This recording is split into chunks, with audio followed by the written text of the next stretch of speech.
que eran las fuentes de las obligaciones tradicionales. Mencionamos algunas peculiaridades de algunos contratos, como el autocontrato y la necesidad en cómo lo voy a formar. Y de igual manera, por ahí quedó una tarea, ya la vamos a preguntar, y surge lo que es esta pregunta. Porque no podemos hablar de derecho mercantil si no hablamos de acto de comercio. El acto de comercio va a estar inmerso en lo que es cualquier tipo de actividad mercantil. En este caso nos quedamos con esta presentación y vamos a hablar que dentro del acto de comercio hay actividades obviamente lícitas, ¿verdad? Donde el comerciante, ya sea individual o sea social, va a ejercer el comercio por ser titular de empresa mercantil. La teoría moderna, ya que ustedes la manejan, ha establecido que comerciante es el titular de la empresa mercantil y no así quien hace de su vida lo que es el ejercicio del comercio. Eso es ambiguo y es teoría clásica. La teoría moderna radica en la necesidad de la titularidad de una empresa mercantil. Y el ciclo pasado decíamos, ¿cómo puedo ser titular de una empresa mercantil? Obviamente siendo dueño, ¿verdad? Luego,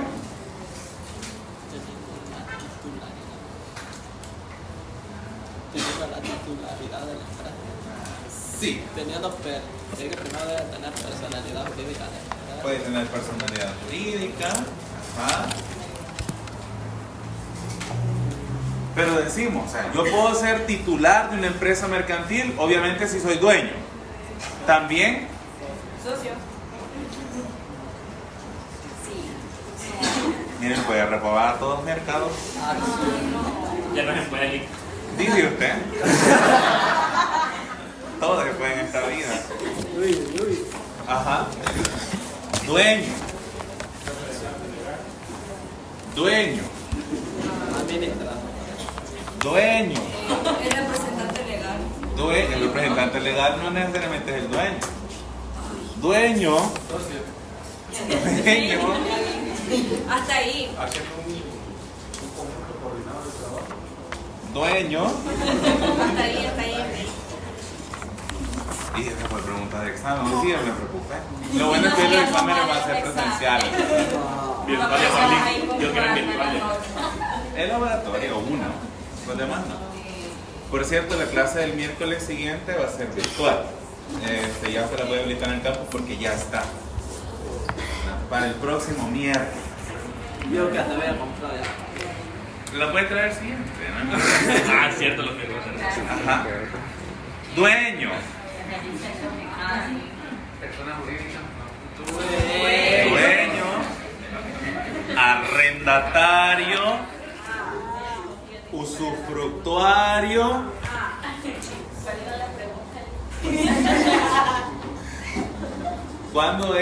¿Cuándo usted es considerado titular de empresa mercantil? Cuando es el dueño de la empresa mercantil, cuando es el arrendatario de la empresa mercantil, cuando es el usufructuario de la empresa mercantil. ¿Y qué más? ¿Hasta ahí o hay más? Y ubiquémonos, teoría moderna 563 y 564 del Código de Comercio. Quien enajena una empresa debe abstenerse durante los 2 años siguientes a la transmisión de iniciar una nueva empresa que por su objeto, ubicación y demás circunstancias pueda desviar la clientela a la empresa transmitida. En caso de usufructo o de arrendamiento de una empresa, la prohibición de concurrencia es válida con respecto al propietario o al arrendador por el tiempo que dure el usufructo o el arrendamiento. El usufructuario, dice el 564, de una empresa debe realizar las actividades propias de ésta sin cambiar el nombre comercial que la distingue. Debe desarrollar la actividad mercantil sin modificar, etcétera, etcétera, etcétera. Entonces, puedo ser dueño, usufructuario, arrendatario. Con eso tengo la titularidad de la empresa mercantil.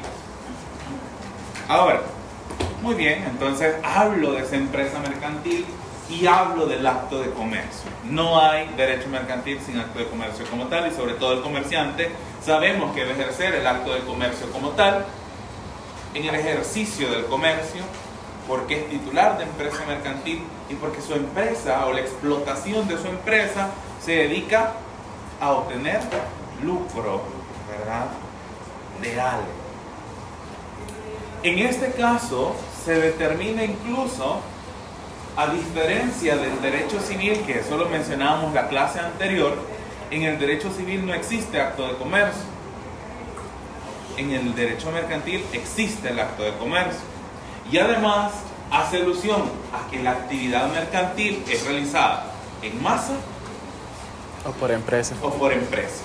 En masa es porque hay una cantidad infinita de transacciones o de realización de acciones por parte del comerciante, y por empresa es porque a través de la titularidad de la empresa realiza un acto de comercio. Y decíamos la clase pasada, las pupusas, acto en masa material y jurídicamente hablando. Ajá, ¿y qué pasa con un autolote que vende un vehículo una vez cada 3 meses? ¿Es acto de comercio? Sí, La respuesta es sí. ¿Por qué? porque es hecho por empresa. Además de ser el giro del comercio, Es por empresa. es por empresa, ¿verdad? Entonces recae en lo que es el acto de comercio como tal. Para distinguir los actos de comercio con los actos o las normativas del derecho civil, debemos de encontrar 2 grandes criterios. Uno, debido a la naturaleza del acto, calificando que en primer momento el acto de comercio va a perseguir el lucro. Esa es una situación indiscutible. Y ya incluso mencionábamos en la clase anterior que usted puede revender algo, pero no lo hace en calidad de comerciante, no es titular de empresa mercantil y quizás lo pudo vender incluso más caro que lo que lo vende un comerciante, pero eso no lo convierte a usted en comerciante. Entonces, en primero vamos a verificar la naturaleza del acto calificándolo como comercial. E incluso aquí extendemos, según la misma teoría moderna, que el acto mercantil para una de las partes será mercantil para todas las intervinientes. Y de igual manera implica la situación de la persona que actúa, y es porque si para una de las partes el acto es de comercio, es un acto mercantil, entonces hacemos alusión a que es comerciante. Artículo 3 y artículo 16 del Código de Comercio. Ubiquémonos. Primero el 3.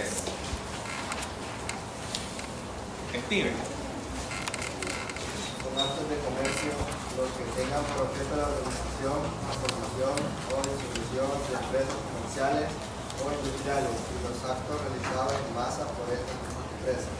Los actos que recaigan sobre cosas mercantiles, además de los implicados, se consideran actos de comercio los que sean análogos a los anteriores. Muy bien, gracias. Y artículo 16.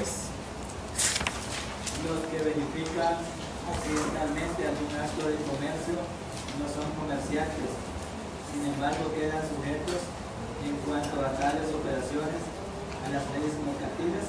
Tampoco lo son los miembros de las sociedades por estas solas circunstancias. Muy bien, gracias. Los que verifican accidentalmente algún acto de comercio no son comerciantes, pero se ven envueltos en el acto de comercio como tal, porque para una de las partes, e incluso también decimos, los socios de las sociedades no son comerciantes. ¿Quién es el comerciante? La sociedad, porque la empresa es una cosa mueble, una cosa mercantil, un instrumento a través del cual el comerciante ejerce el comercio, ¿verdad? Ahora, el comerciante es la sociedad como tal, o el comerciante puede recaer en la persona natural si ejerce el comercio, es titular de empresa mercantil y tiene la calidad de comerciante individual. Entonces, ¿qué es el acto de comercio? Porque como este lo han preguntado, usted puede ver su cuaderno de Merca 1. sobre todo las primeras 2 semanas. ¿Y qué es acto de comercio? El realizado en masa o por empresa. Bueno, simple y sencillo, excelente. El realizado en masa o por empresa. ¿Qué más le podemos aumentar a ese acto de comercio?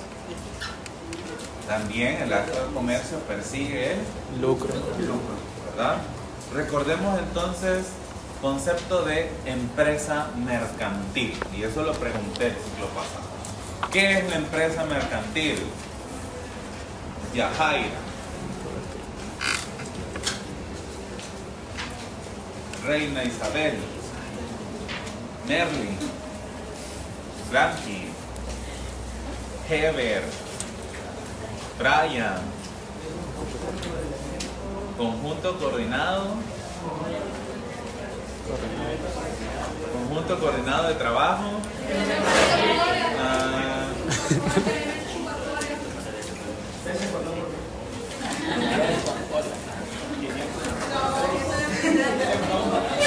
¿qué es empresa mercantil?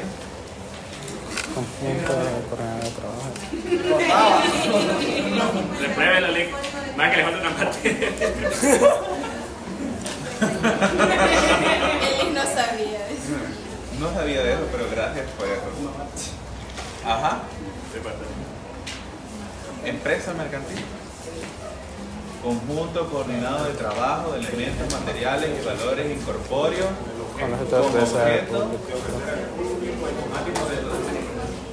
objeto de ofrecer al público con propósito de lucro Y de manera sistemática, bienes o servicios.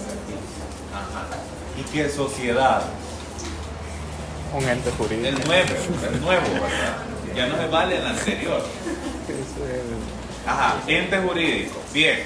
¿Qué más es sociedad? La declaración unilateral de voluntad de una persona o de 2 o más personas.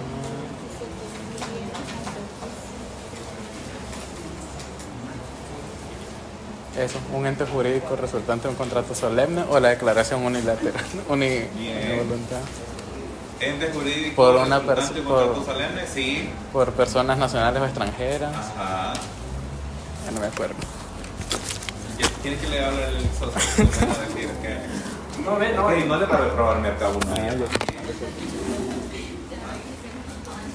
Bien, entonces, bueno, ya les había dicho la clase pasada, vamos a estudiar Civil 1, Civil 2, Civil 3, Civil 4, Merca 1, Merca 2 y obviamente Merca 3, pero si usted no se acuerda de todo eso, estamos mal. Porque aquí sí es necesario, porque las sociedades van a actuar y usted no sabe qué es una sociedad o el tipo de sociedad o cuáles son los socios obligados o no obligados de manera directa o indirecta. Pues hay que repasar, ¿verdad? Vuelvo a preguntar, acto de comercio, ¿qué es entonces? El realizado por masa o empresa con fin de lucro. Bien, aceptable. Vamos a decir que es acto de comercio. Pero el acto de comercio, ya le había dicho a usted anteriormente, que también es un acto lícito. O sea, yo puedo poner una empresa, qué sé yo, una sociedad, vamos a hacer una sociedad, y le voy a poner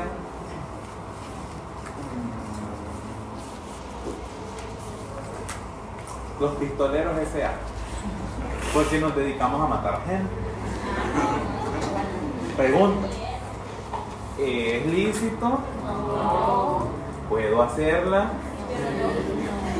Sí, pero no a la luz de la ley, ¿verdad? ¿Puedo generar contratos? Tampoco. ¿Qué tipo de sociedad es esto? Ilícita. ¿Tiene un fin? Ilícito. Entonces los actos de comercio no hay ahí. Ahí no hay actos de comercio y hay persigue el lucro, pero no es sociedad. Y no son actos de comercio, sino que son hechos jurídicos y van a ser delitos. Pero es un conjunto coordinado de trabajo. Por supuesto. Pero sus fines no están de acuerdo a lo que es el derecho como tal, ¿verdad? Ahora, en este caso, en el ámbito del derecho mercantil, nos dice acá que se define al acto de comercio a toda operación o actividad que por su naturaleza, objeto o finalidad se considera propia del comercio o de la actividad empresarial. En esas últimas palabras encierra, 1, el propósito de lucro, y 2, que son actos, ¿qué me decía Luis? Realizados en masa, En masa o por empresa. Actividad empresarial se considera propia del comercio. En este punto se habla de su naturaleza en el acto de comercio, y es porque en primer momento este se va a referir. Uy, aquí me salen las letras y ahí no. Ahí está. Primero, este se va a referir a que la naturaleza misma del acto de comercio es propia del comercio o del derecho mercantil. Muy bien. Johnny veía que tenía levantado su mano y a ratitos. Sí, estaba viendo de que estoy de acuerdo con la opinión del compañero antes, ¿no? Porque es un acto de que se podría prever, se podría prever y que al tanto de poderse prever se podría evitar. Porque digamos que yo creo que ha habido casos de un accidente de eso, por decirlo así, y algunos países como Brasil creo que son de los que transportan los animales, bueno, las cebollas, las vacas en ese sentido que ha pasado. Entonces sería como un caso fortuito, pero igual no hay muchas probabilidades que pase. Rodrigo. Sí, fíjese que yo estaba leyendo en la mañana acerca de eso, el caso que decía el compañero, pero también la sala estaba haciendo ahí, no me acuerdo cómo era la apelación referente a una abogada que no se había presentado a la audiencia preliminar, y decía que realmente, o sea, en conclusión de todo, que el caso fortuito no dependía de la acción humana, y que un día antes ella tendría que haber informado al juzgado que no se iba a presentar, porque lo que le estaban, como digamos, contradiciendo era que ella se había trasladado de su casa al hospital, ¿verdad? Entonces bien hubiese podido hacer, digamos, informar al juzgado que no se iba a poder presentar. Entonces lo que, digamos, se fundamentaba ahí era que es referente al caso fortuito, ¿verdad? Que, o sea, no depende en este caso de la acción humana. Dígame. En contraposición con lo que dice el compañero, también ese documento de la bóveda, que comparto bastante lo que él dice, pero ambos se configuran fuera de la esfera de la voluntad. Y lo dice ese documento de la bóveda, que para quien quiera buscarlo le llama caso fortuito o fuerza mayor, se configuran a partir de acontecimientos ajenos a la voluntad. Entonces, como la sala, digamos, de Perú hace ese aclaramiento, dice que pueden existir eventos previsibles, pero que no siempre son inevitables. Entonces, en eso radica la configuración de cada una de las figuras. Muy bien. Si nos ubicamos en el artículo 43 del Código Civil, lo vamos a leer, dice, se llama fuerza mayor o caso fortuito, porque nuestra legislación mezcla lo que son ambos, ¿verdad?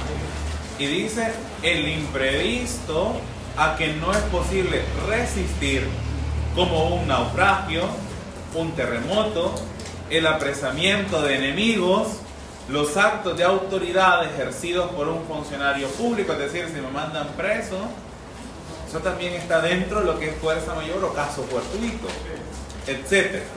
Pero el mismo código también hace alusión a otra situación.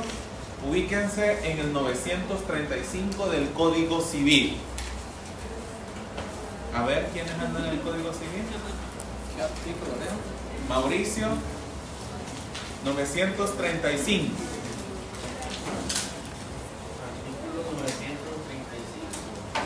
Si cayere el edificio por defecto de su mala condición, se indemnizará de todo beneficio a los vecinos, pero si cayera por caso fortuito como avenida, rayo, terremoto, no habrá lugar a indemnización a menos de probarse que el caso fortuito, si en el mal estado del edificio no lo hubiera derribado. Muy bien, gracias. El artículo 935 tiene una particularidad, como son copia y pega, ¿verdad? Este 935 hace alusión única y exclusivamente a caso fortuito. Y dice que el caso fortuito, si cayere, dice, por caso fortuito el edificio, como avenida, es decir, un derrumbe, rayo o terremoto, no habrá lugar a indemnización, a menos de probarse que el caso fortuito, sin el mal estado del edificio, no lo hubiera derribado. Bien, ¿qué pensamos ahora con este 935? Mezclan los dos. Hay una confusión de caso fortuito y fuerza mayor. Menciona de que si el caso fortuito fuese probado de que no se hubiera derribado, si el edificio no hubiese estado en malas condiciones, por lo que menciona la naturaleza. Por eso también está como que contradictorio, que no sería solo como un concepto de ambos, sino que diferenciado siempre de que el caso fortuito es por naturaleza y de la fuerza mayor por un tercero. Bien. Salomón. Según lo que ha mencionado, entonces la diferencia está en el caso fortuito, no hay responsabilidad penal o civil, y en el caso de fuerza mayor sí la hay. Podría ser porque a veces hay casos fortuitos que me van a generar una consecuencia jurídica, ¿verdad? Por ejemplo, si le cae un rayo a un árbol y ese árbol se cae la rama encima de su carro y su carro está asegurado, hay consecuencia jurídica provocada de un caso fortuito. Pero imagínese usted, siempre por ahí nos dice que puede ser previsible o imprevisible. Ajá, suponiendo usted que son las 3 de la mañana y va en una calle que todo el mundo sabe que asaltan, y usted, ¿qué me puede pasar? Y me voy, ¿verdad? Y me asaltan, y me roban, y me dan una gran penqueada, y me mandan al hospital. Merecido o no, está usted en el lugar indicado. La pregunta es, ¿esa situación sería un caso fortuito o una fuerza mayor? Fuerza mayor.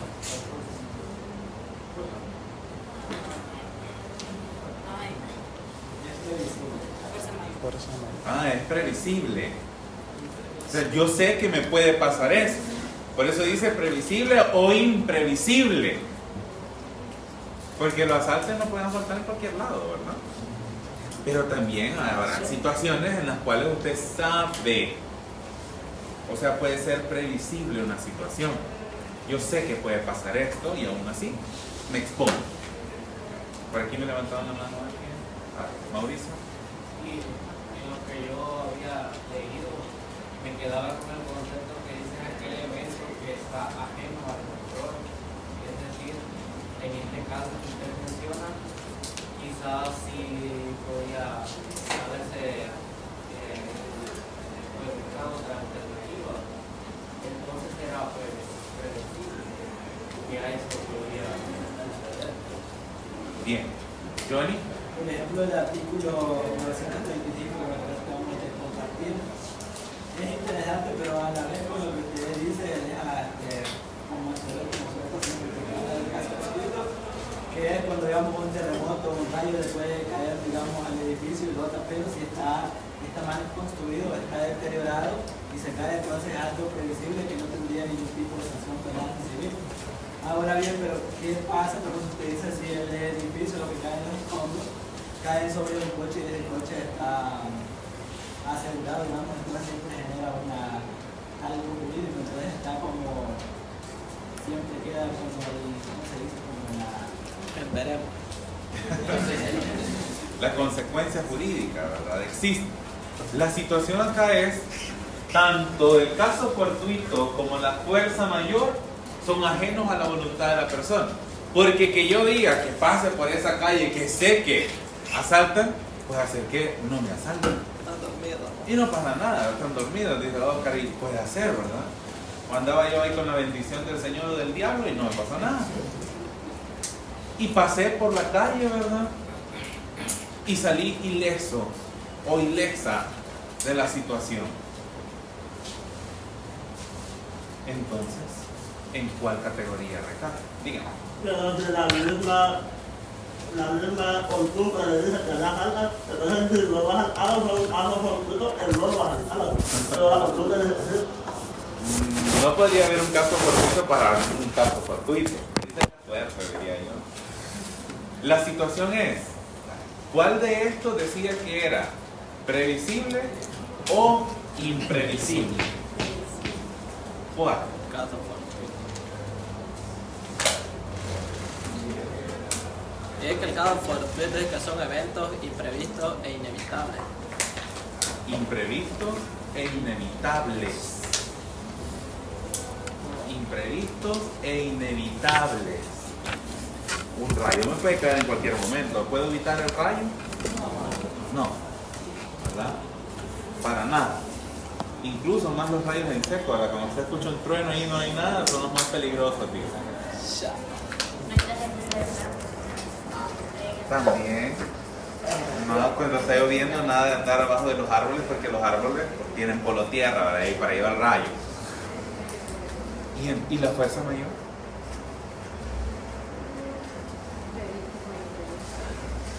¿Previsible o imprevisible? Es que la fuerza mayor menciona que son eventos extraordinarios e inevitables que escapan del control humano. Muy bien, entonces, si me cae la vaca del cielo, ¿qué es?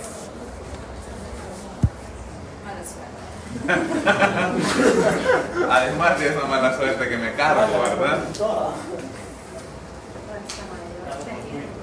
Sería fuerza mayor.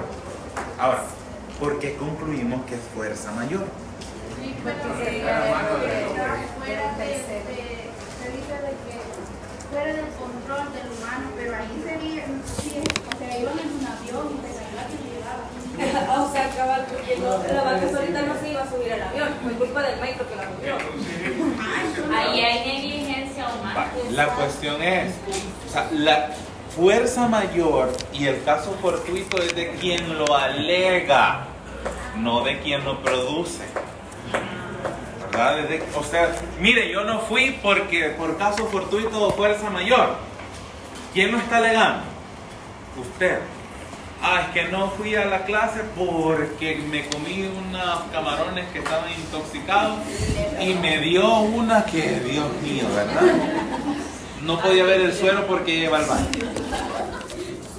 En ese caso, usted está alegando ese caso fortuito, esa fuerza mayor. ¿Es culpa de los camarones? Sí, ¿verdad? ¿Es culpa de quien los cocinó?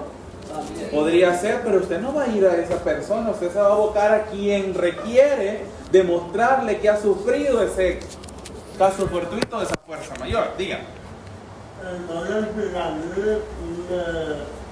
le conviene puedo alegar fuerza mayor, pero si no le conviene a los fortuitos, dependiendo de la beneficia o no. Bueno, dependiendo de cómo haya sido el móvil, usted puede alegar cualquiera de los dos. La cuestión es que caso fortuito y fuerza mayor no es simplemente decir caso fortuito, fuerza mayor y ya. No, ¿verdad? Debe de comprobarse. Si usted dice que tenía el apresamiento de enemigos que dice ahí, pues al menos una carta del secuestro, ¿verdad? O del rescate. O si estaba detenido porque andaba con 0,01% de alcohol y lo detuvieron 3 días y estuvo paseando allá en Bartochas, debe tener el acta de detención, ¿verdad? Ah, esa es una fuerza mayor. Ahora, si me cayó la vaca, y obviamente no voy a vivir para eso, ¿verdad? Bueno, quién sabe, mala hierba nunca muere. Pero suponiendo que se muera, el acta de defunción debería decir que fue por un aplastamiento o algo, ¿verdad? Entonces sería sobre el grado de prevención y la diferencia más. Exacto, ¿verdad? Hay una situación. Ahora la cuestión es, incluso hay ocasiones donde a pesar de que sean realizados por la naturaleza, pueden ser considerados de fuerza mayor. O realizados por el hombre pueden ser considerados como casos fortuitos. La situación es que normalmente el caso fortuito va a provenir de la naturaleza. Si usted anda en la montaña y le cae una cabra en la cabeza y le raja el cráneo, y las cabras viven en las montañas, ¿no? Si no vio Heidi, es su problema, ¿verdad? Pero, ¿qué sucede? Ah, me cae una cabra en la cabeza. O ando en el safari y me salió un león o un tigre y me arrancó un brazo. O ando allá en una caminata y me salió un coral y me picó y hasta ahí nomás llegó. La cuestión es, categoricemos eso en caso fortuito o fuerza mayor. Pero la tarea era la vaca. Y la vaca sería fuerza mayor, ¿verdad? ¿Alguna pregunta, alegato, cuestionamiento, conclusión? Pero luego pude algo de fuerza mayor haya pasado por culpa de la naturaleza.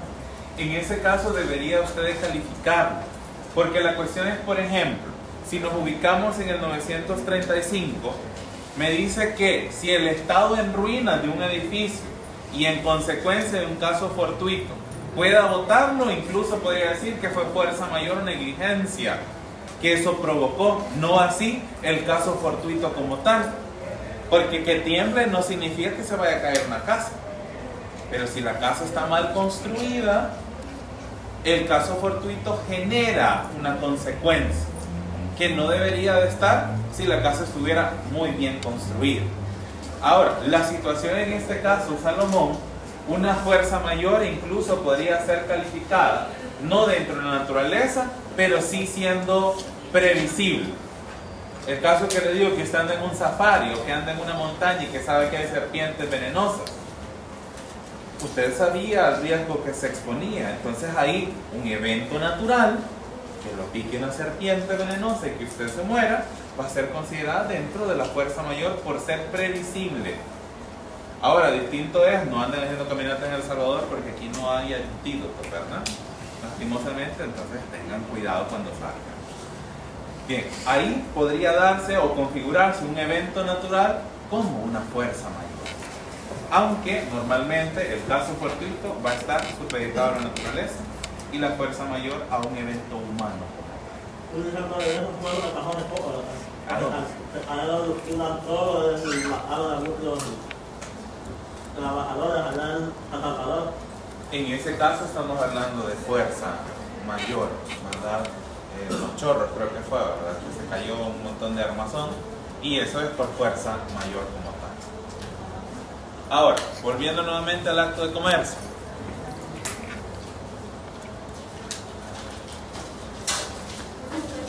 Pensé que no la íbamos a ver. Pues qué van a hacer. No, es que estábamos preocupados porque el lunes no la vimos.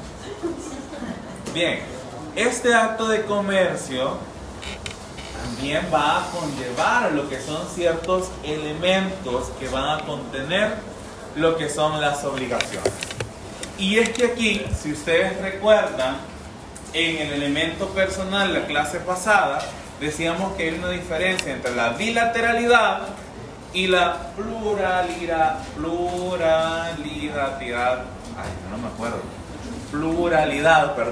pluralidad de partes. Puedo tener varios vendedores, varios compradores, pero puedo tener una sola voluntad. La cuestión acá es, cuando hablamos de estos elementos personales, hacemos alusión en primer momento a las personas que intervienen en una obligación, normalmente acreedor y deudor. ¿Quién es el acreedor? El que ofrece.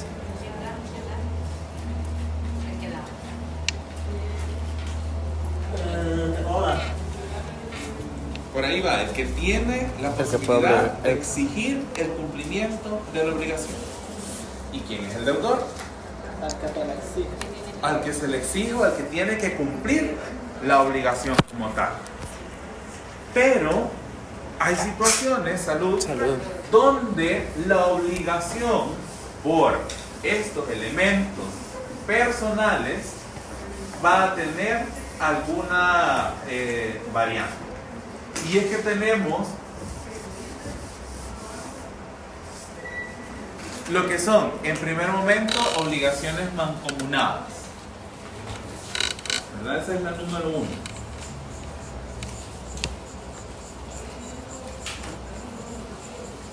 Obligaciones mancomunadas. También sabemos que existen obligaciones solidarias.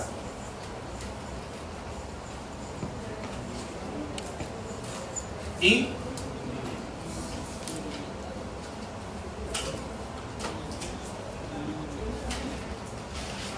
¿Qué otro tipo de obligación? Personales. No, de esto, dentro de los elementos por pluralidad. Las individuales, entonces. ¿Cuál? Individualmente. Sí comienza con indivisibles.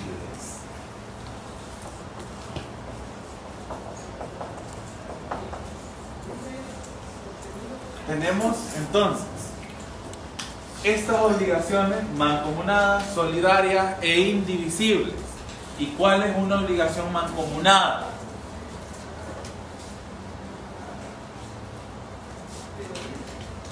Carrillo Jaime. Quiero que sería como que estén casados dos esposos, ¿verdad? Y la deuda, que como que saque un préstamo uno y la esposa quede como fiadora solidaria. Imagina, o que alguien como que saquen un crédito y los dos Mariana.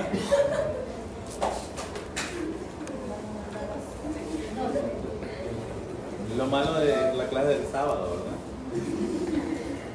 Yo recuerdo que las obligaciones mancomunadas son aquellas que tienen como objeto de que dos personas tengan la misma deuda, por así decirlo, pero cada quien responde solamente por su parte de la deuda. Y en las obligaciones mancomunadas puede haber una pluralidad, puede haber una, dos o tres personas o más, ¿verdad? Y cada una de estas personas responde a un porcentaje del 100% de la deuda o de la obligación. Significa que si son dos, esto no significa que es 50-50. Puede ser 75, 25, 70, 30 y así sucesivamente.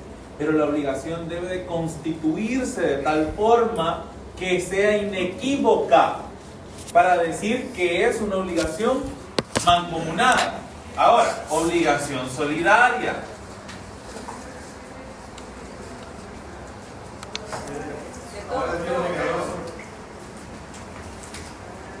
Son aquellas que tienen como objeto una deuda, pero en la que hay una pluralidad de acreedores, o varios acreedores o muchos deudores. Entonces, los muchos acreedores el acreedor, digamos, hay un acreedor y hay tres personas. El acreedor puede exigirle esa deuda a cualquiera de las tres personas.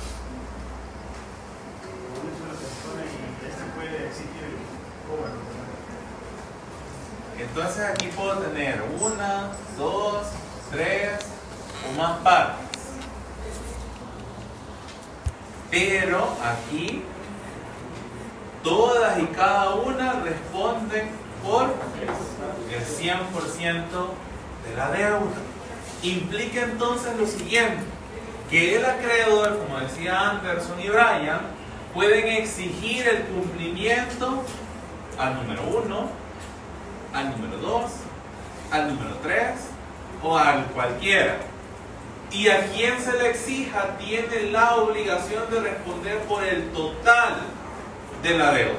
Y posteriormente le nace el derecho a repetir para ir en contra de los demás deudores por haber respondido al total de la deuda, y los demás deudores deberán de responder en sus porcentajes respectivos. ¿Y qué pasa con las obligaciones indivisibles? Que no, la misma palabra no pueden dividir. Por ejemplo, que dos personas tienen que entregarle un carro a una.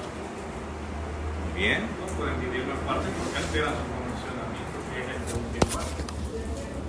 ¿Qué más?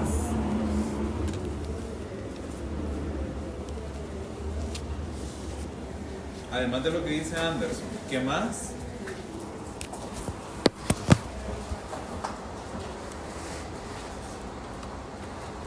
La obligación indivisible solo puede solo puede hacerse por entero el pago de la misma, ¿verdad? Solo puede hacerse por entero el pago de la misma, no puedo fraccionar. Ya lo decía Brian, ¿verdad? Si dos personas son el titulares de un vehículo, no es que yo le voy a dar la capota y la parte de adelante, el otro el baúl y demás, o lo voy a ir dando por pedazos. Salvo que yo vaya a comprar un carro de Lego, ¿verdad? Y que lo vaya a tener que ir armando, ahí tal vez sí. Pero la obligación indivisible es aquella que el pago debe de hacerse por entero y no permite bajo ninguna circunstancia. Y normalmente es con entrega de cosas, o también puede ser con cantidades de dinero que permitan únicamente un solo pago. Si por ejemplo decimos, si voy a entregar un semoviente, un caballo, salvo que yo quiera carne de caballo, le voy a pedir que ya me lo den, ¿verdad? Cortado, fileteado y demás. Pero si no, me van a tener que entregar el caballo. No es que hoy te voy a traer la cabeza, mañana le voy a traer el pecho, pasado le voy a traer la cría, el otro la cola, y así sucesivamente hasta que usted arme el caballo y mágicamente el caballo va a andar ahí corriendo, ¿verdad? En el campo. Imposible tal situación, debido a que la obligación se convierte en indivisible. Luego también sabemos que dentro de los elementos de las obligaciones existe lo que es el elemento real, que es la prestación o el objeto de la obligación, es decir, que el deudor debe hacer o entregar al acreedor. Y esto lo decíamos en la clase anterior. Si alguien a usted le debe $2,000, el objeto de la obligación no solo son los $2,000, sino es la acción que tiene ¿quién? El deudor de pagarle. Esa acción está implícita en el elemento real. Y por último decimos el vínculo jurídico, que es el nexo o lazo o vínculo, como usted lo quiera llamar, jurídico, que une al deudor con el acreedor, obligando al primero a cumplir con la prestación a favor del segundo. En este caso, retrocedemos a lo que hablábamos la clase pasada, donde, ¿qué significaba obligación? Amarrar o atar alrededor. Por lo tanto, aquí me dice, es un nexo que une al deudor y al acreedor, obligando al primero a cumplir con la prestación a favor del segundo. Usted sabe que si debe de pagar, ¿no? Y también usted sabe que si es el acreedor o fue el que prestó en un determinado momento por incumplimiento, puede exigir el pago. Aquí la cuestión es distinta a lo que es o a lo que son las obligaciones civiles. ¿Debido a que? Si nos ubicamos en el Código de Comercio, artículo 945.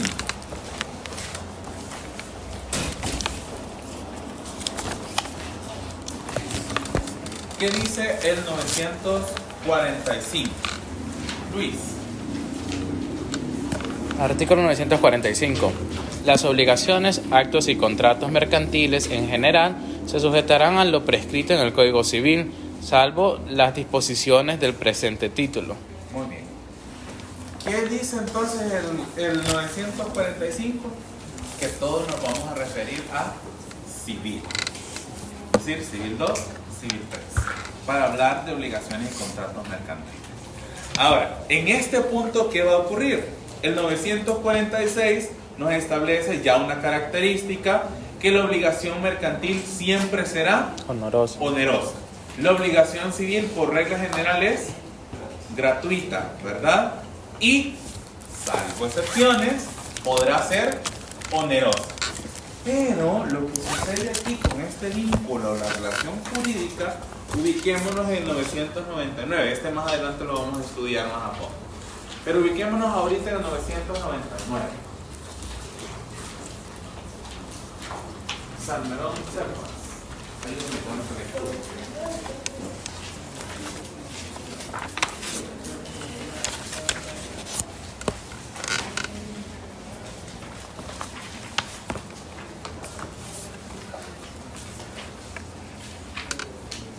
¿Puede argumentar? Sí. La obligación de distribución se dan por los medios siguientes: instrumentos públicos, eventos y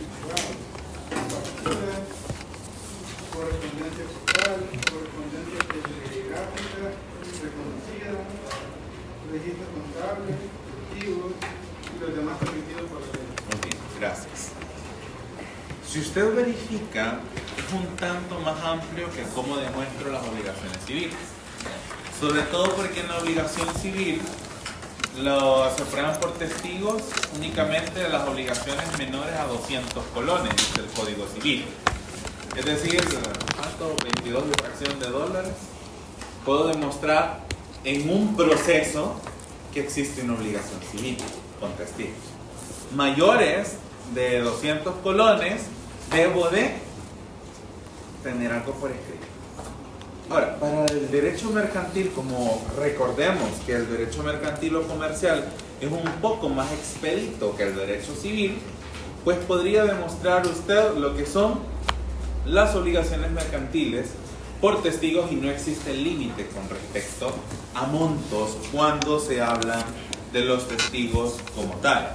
Eso lo establece el artículo 1003 del Código de Comercio, donde nos dice que en materia mercantil se admite la prueba testimonial cualquiera que sea la cuantía del interés que se demande, salvo en los casos que la ley exige otro medio de prueba. Pero la ley deberá determinar esos casos en específico. De lo contrario, podría demostrar con testigos tal situación, y ya lo establece el artículo 1003.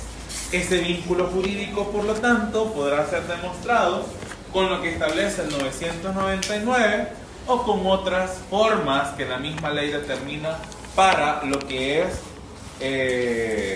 el demostrar las obligaciones mercantiles. Si verificamos, aquí el código no menciona los títulos valores expresamente en el 999, pero sabemos que los títulos valores tienen carga obligacional y que pueden demostrar esa carga obligacional misma. Eso se encuentra en ¿dónde? En el Romano VII, donde dice los demás admitidos por la ley. Y ahí van los títulos valores y sus cupones, tal como lo dice el 457 del Código Procesal Civil y Mercantil. ¿Alguna pregunta hasta el momento? Voy muy rápido. Bueno, como esto ya lo estudiaron, ¿verdad? Fácil, solo es recordar, ¿verdad? Lo estudiaron el sábado. Este sábado que pasó. Bien, entonces, eso solo te recordar. De igual manera, aquí si nos vamos a tardar un poquito, hay clases de obligaciones y ustedes las recordarán. Las obligaciones pueden clasificarse según distintos criterios, lo que permite una mejor comprensión de sus características y también de sus consecuencias legales. Y es que existe una clasificación un tanto, digamos, extensa de obligaciones y que incluso no son todas estas. Se habla de obligaciones mercantiles, civiles, naturales, principales, accesorias, puras, simples, sujetas a modalidades de ejecución instantánea, de ejecución sucesiva, conjuntas, solidarias, indivisibles, positivas, negativas, de género, especie, simple, objeto múltiple, alternativa, facultativa y la reina de todas, dar, hacer y no hacer. Porque todas al final, decíamos la clase anterior, que no importa la calificación que tenga o categorización de obligación, todas van a recaer en dar, hacer o no hacer alguna cosa. Entonces, detengámonos un poco en cada una de ellas. ¿Qué es una obligación mercantil?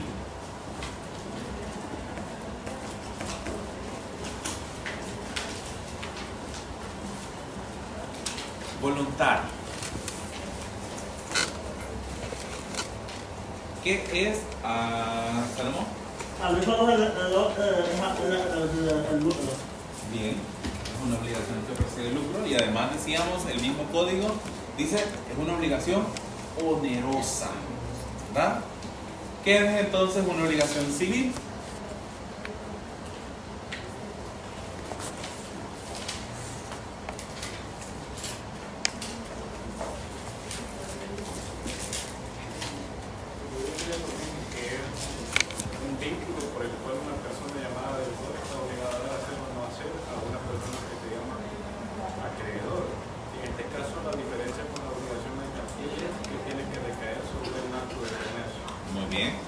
¿Y las obligaciones naturales?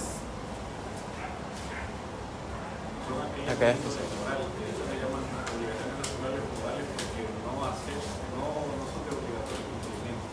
No son de obligatorio cumplimiento. Un ejemplo de eso sería la cultura de cada nivel. Porque hay culturas que no son muy buenas, culturas que son buenas. Un ejemplo de eso es como a otros países que la gente bota la basura, no la bota en cualquier lugar, y aquí todo el mundo bota todo lo que sea. Es una obligación natural, aunque si lo ve la policía, pues en algunos países está sancionado eso. Aquí no sé, creo que no. Pero obligación natural dentro del derecho civil, no dentro de los usos y conveniencias sociales. En 1341 establece que son naturales las que exigen su cumplimiento. Las que no se... ¿Me lo puede repetir, por favor? Que las obligaciones naturales civiles menciona en el artículo 1341. Dice, las obligaciones son civiles o meramente naturales. Civiles son aquellas que dan el derecho para exigir su cumplimiento. ¿Y naturales? Las que no confieren el derecho para exigir su cumplimiento. Bien, gracias. Ese es el punto. Las naturales son aquellas que no pueden ser exigidas. Y normalmente las obligaciones naturales es porque nacieron naturales o porque se hicieron naturales. El ciclo pasado hablábamos que un título valor que haya sido afectado por prescripción se convierte en obligación natural. Obligación natural. El título privado. Civil. Documento privado. Documento privado. Casi me dije, ya estaba yo visualizándome tirándome desde quinto nivel ahorita. Bien. Título valor afectado por prescripción. Documento privado. Es decir, acción civil. Ya no una acción cambiaria, ¿verdad? Sino una acción civil. ¿Y qué sucede si aún habiéndose afectado el título de valor por prescripción y se convierte en documento privado, usted deja que ese documento privado se afecte por prescripción también? Obligación natural. Entonces hay una cadena. Nacen naturales como el que contrata con un inhábil ante la ley. Usted no puede contratar con su sobrinito. Ay, sobrino, te voy a comprar allá el terreno que te dio tu mamá. O sea, que usted baje a su sobrino con sándwich, con frutas o cuestiones así, esa es otra cosa. Pero yo no puedo contratar con un inhábil ante la ley. El niño o la niña es inhábil ante la ley. Entonces yo no puedo contratar. Y si aún así lo hiciere, porque el Código Civil es sabio, ¿verdad? Dice que si aún así usted pudiese contratar con alguien inhábil, la obligación será siempre natural. Nació natural la obligación. Y si se transformó, pues porque fue una obligación civil, o una obligación, pero es que llegar de mercantil a civil y luego a natural es un camino bien largo. Entonces, fue una obligación civil que se afectó y cayó en una obligación natural como tal. Obligaciones principales. Andrés. Las principales son aquellas obligaciones que subsisten por sí mismas o son autónomas. Muy bien. Obligaciones accesorias. Principales. Por eso es que está la frase aquella que los accesorios siguen la suerte de los principales. Muy bien. Ejemplo de una obligación principal. Un contrato de compraventa. Un contrato de compraventa. Ejemplo de una obligación accesoria. Fianza. Una fianza. Muy bien. Obligaciones puras. Obligaciones simples.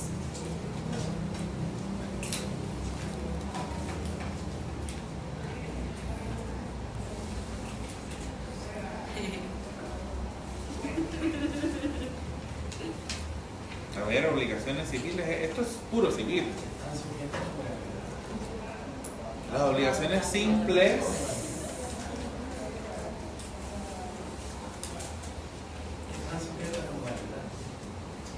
sujetas a modalidades.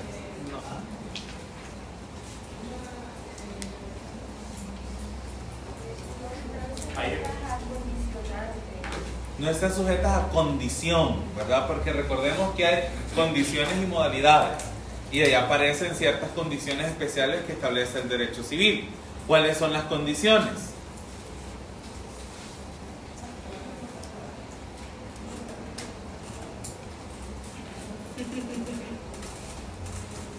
Plazo. Ajá. Es plazo.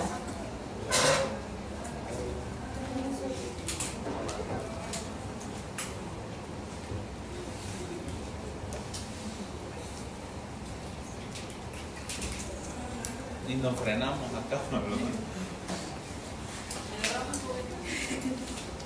Ajá. ¿Qué más? ¿O las dejamos de tarea? Entonces van a quedar de tarea, pero vamos a seguir hablando de ellas, las que todavía recuerden. De ejecución instantánea. Se perfecciona en el tiempo. Muy bien. Ejecución sucesiva. En el tiempo dentro de un plazo, ¿verdad? Conjuntas. Las que usted explicó. Las mancomunadas, las solidarias y las indivisibles. Solidarias e indivisibles. Positivas. Dar, hacer. Negativas, no hacer.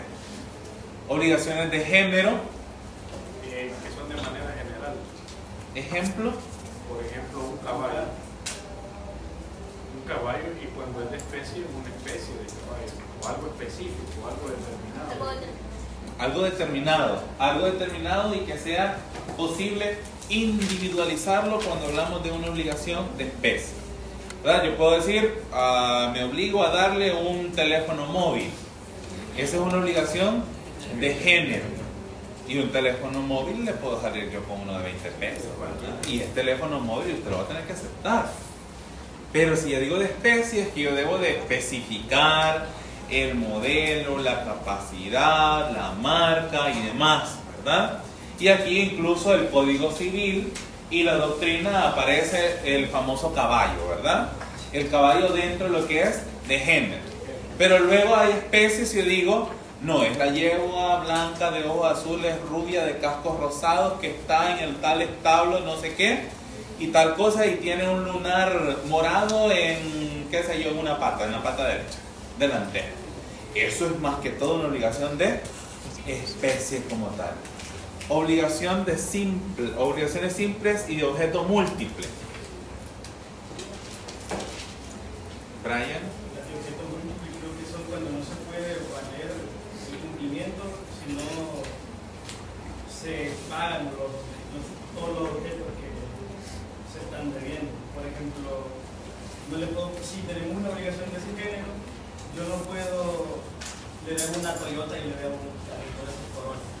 No puedo pretender solo pagarle Corolla, tengo que pagarle todo. Yo digo que también, abonando lo que dice el compañero, las de simple objeto es cuando se refiere a un único objeto del vínculo obligacional, y el objeto múltiple es cuando hay una multiplicidad. Alternativas.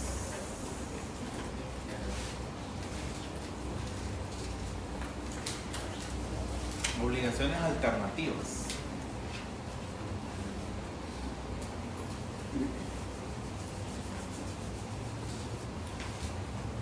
Creo que es cuando se debe algo pero se puede pagar con otro objeto, o se deben muchas y se puede cancelar con uno solo.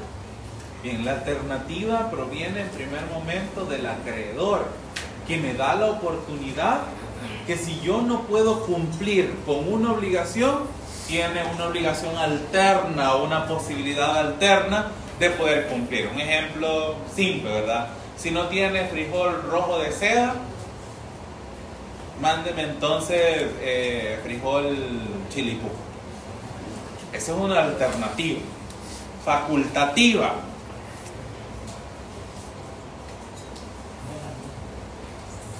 Se parecen un poco. Solo que allí es el deudor. Ajá, y hay una cosa determinada. Hay una cosa determinada, pero si no puedo pagarla, tengo la oportunidad de darle otra cosa más. Pero del mismo valor. Pero del mismo valor, calidad y especie. Y en caso también de que no se entienda qué es una a la otra, siempre deriva la primera en la segunda. Exacto. Y luego dar, hacer y no hacer, pues ya sabemos, ¿verdad? Esa no sería necesaria explicar. No recuerdo si es de esto que tengo un material. Es que casualmente yo también di obligaciones civiles. Pero no los sábados. Pero no los sábados. Mejor no. De hecho lo daba la viernes. Casi era sábado. No nos quería ver. Ah, bueno. Yo vi al mío una vez en el ciclo. Más que a mi papá.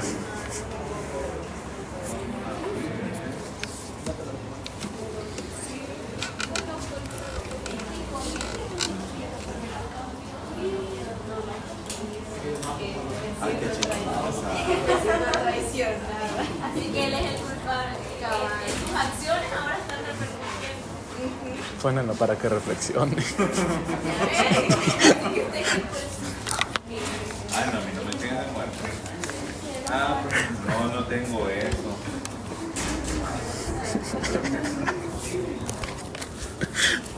Bien, lo que le puede subir entonces serían las fuentes, pero igual tengo el material de las obligaciones. Solo que esas fuentes son no los puede alojar el campus, así que les voy a dejar enlace de Drive. Son unas separatas del libro de Julio César Martínez, es autor salvadoreño. Entonces es más fácil que leer a soma arriba, ¿verdad? Porque ya de una sola vez me manda el Código Civil salvadoreño, son de las fuentes modernas y de las fuentes tradicionales. Y les voy a buscar la de las obligaciones, pero las leen, porque si las dejo para que las lean y las voy a preguntar en el examen. No es solo para tenerla guardada. Ahora, ¿cuáles son las diferencias entre lo que son las obligaciones civiles y las obligaciones mercantiles? Hay 4 diferencias donde se encuentra la naturaleza, la finalidad, la analogía y también el objeto. Si hablamos de la naturaleza, ¿qué persigue cada una de ellas? Una es el lucro, definitivamente. Y la otra, el resarcimiento de una necesidad, ¿verdad? Obviamente para el comerciante es una necesidad tener el lucro, pero no se habla de necesidades para el comerciante, se habla de generar lo que es el lucro. Y para la obligación civil es el resarcimiento directo de lo que es una necesidad. Hoy ando ahí una chamarra mal puesta y veo que usted tiene frío y se la alquilo, ¿verdad? $5 la hora, o sea, $10 el bloque de clase. Eso no me convierte bajo ninguna circunstancia en lo que es comerciante, ¿verdad? Pero emprendedor. Podría ir calificando y ahí arañando, ¿verdad?, los emprendedores. Pero al final debería de ser titular de empresa mercantil. Cuando hablamos de la naturaleza, me dice acá, obviamente en primer momento las obligaciones civiles se van a regir por el Código Civil. Mientras que las mercantiles, ¿quién las rige?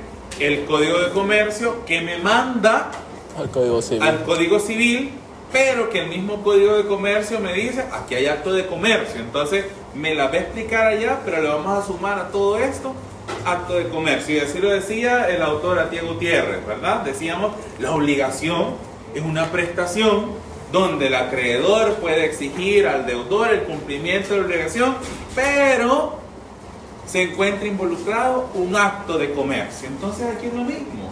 La diferencia entonces, primero está en lo que es su origen legal, porque provienen de leyes distintas, pero también tienen características específicas y su aplicación en diferentes contextos.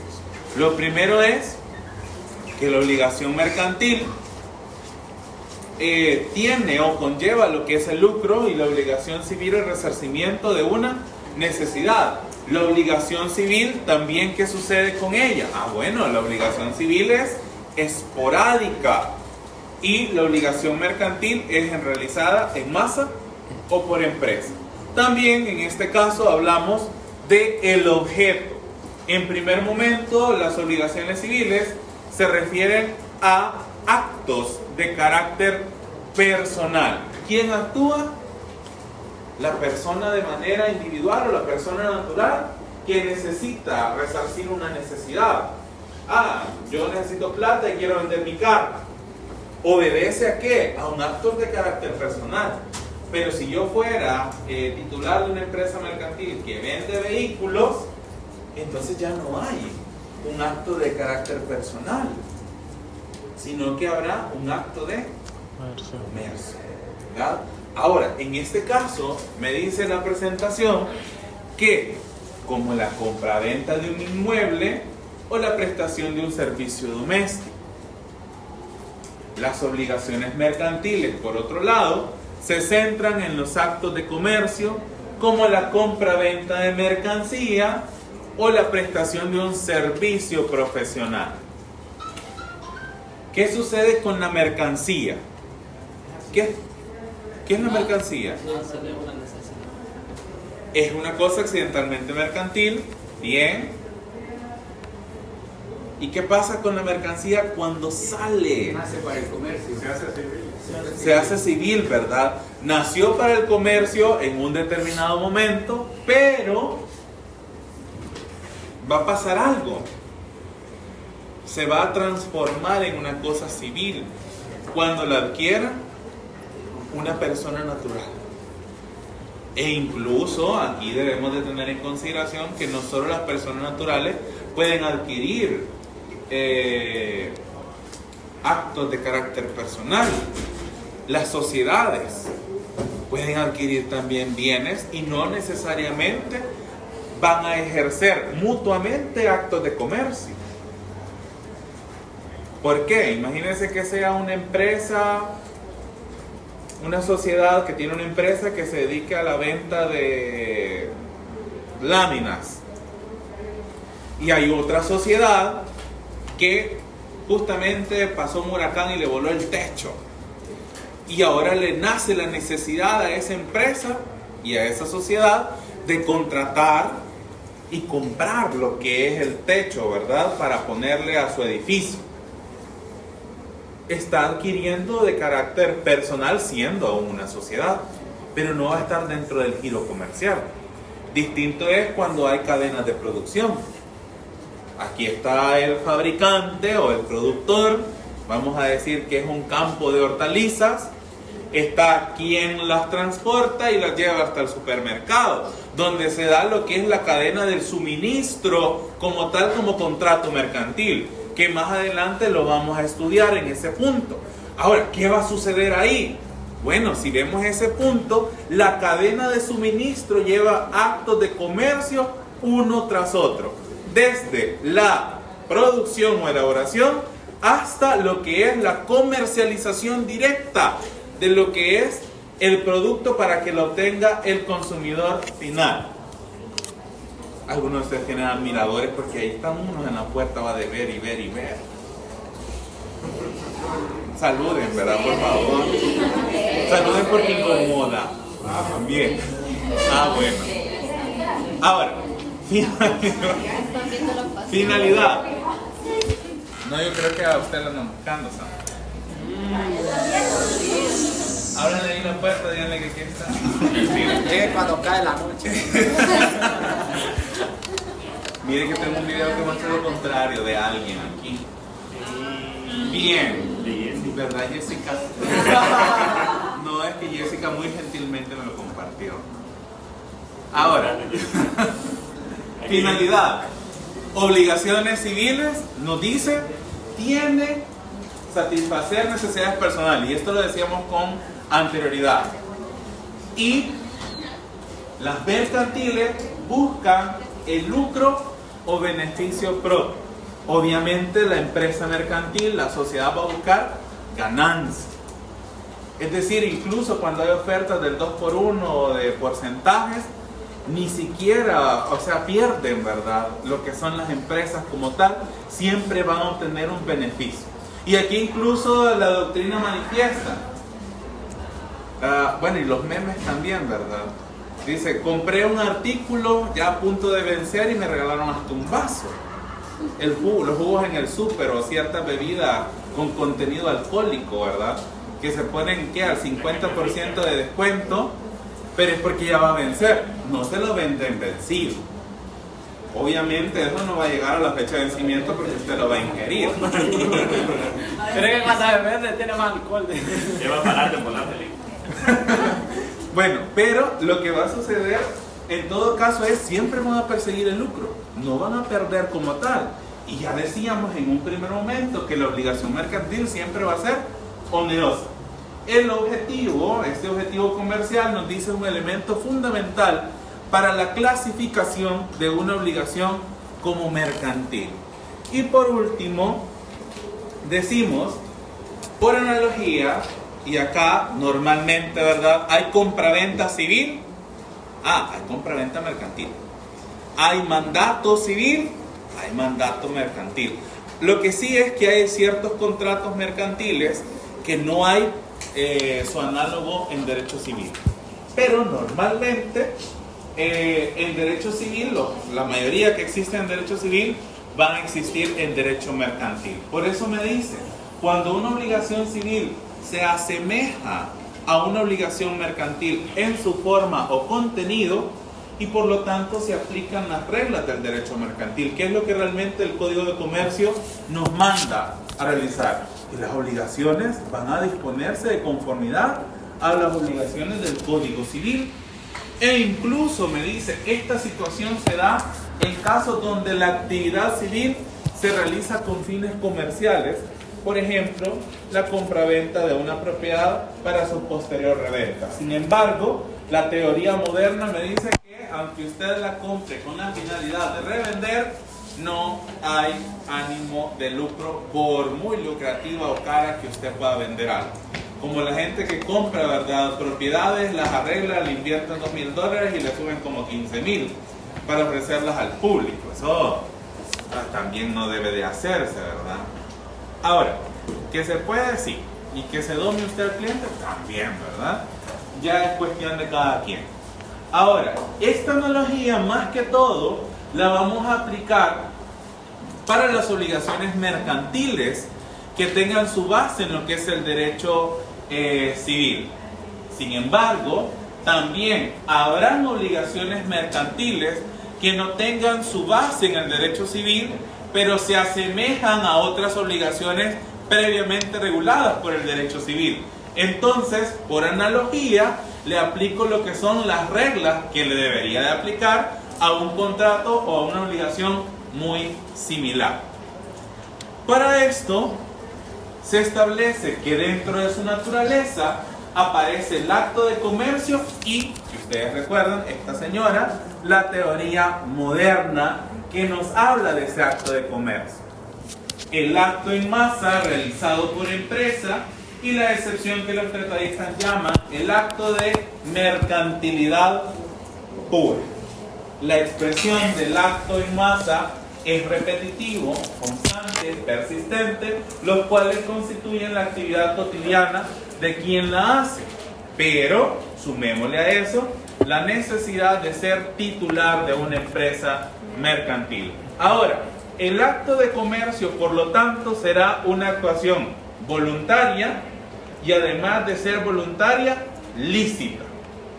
Dos características que no le pueden faltar a nuestro acto de comercio.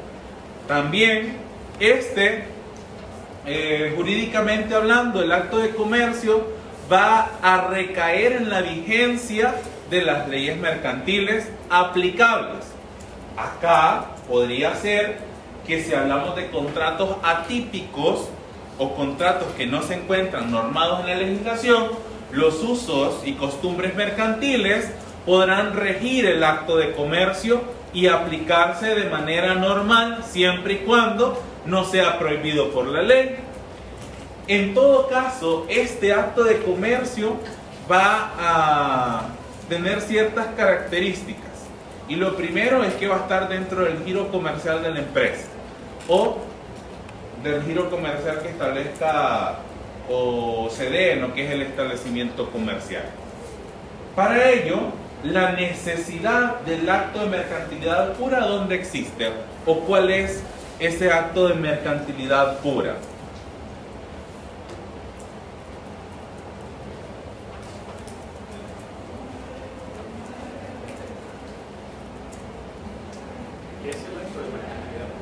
¿Sí? Aquel que nace para servir al comercio, por lo tanto, también es considerado el acto de comercio propiamente tal. Para esto, ¿qué quiere decir esto? Bueno, en el ámbito del derecho mercantil se define este acto de comercio como toda operación o actividad que por su naturaleza recaiga en el ejercicio del comercio. Si usted tiene una empresa que vende ropa, todas las ventas de esa ropa son sus actos de comercio, son sus actos de mercantilidad pura.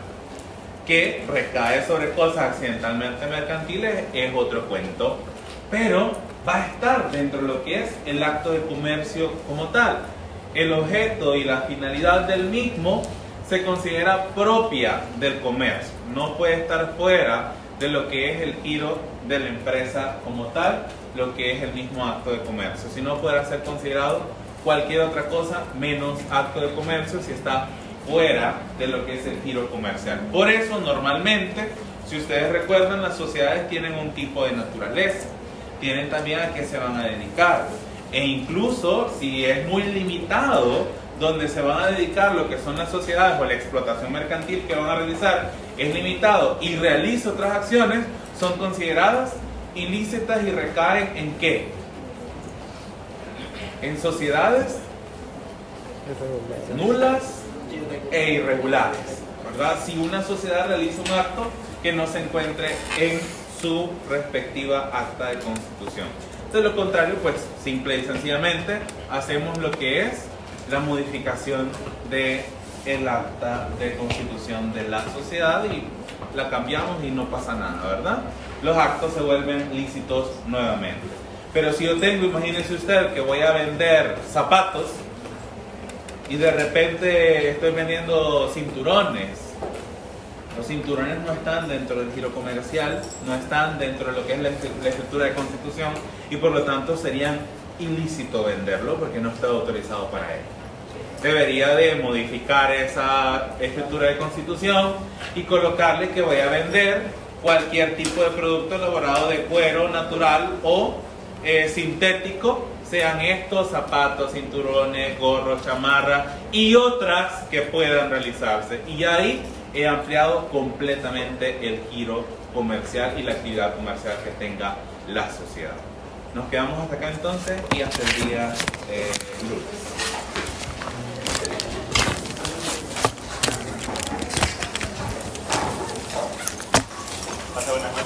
Igualmente,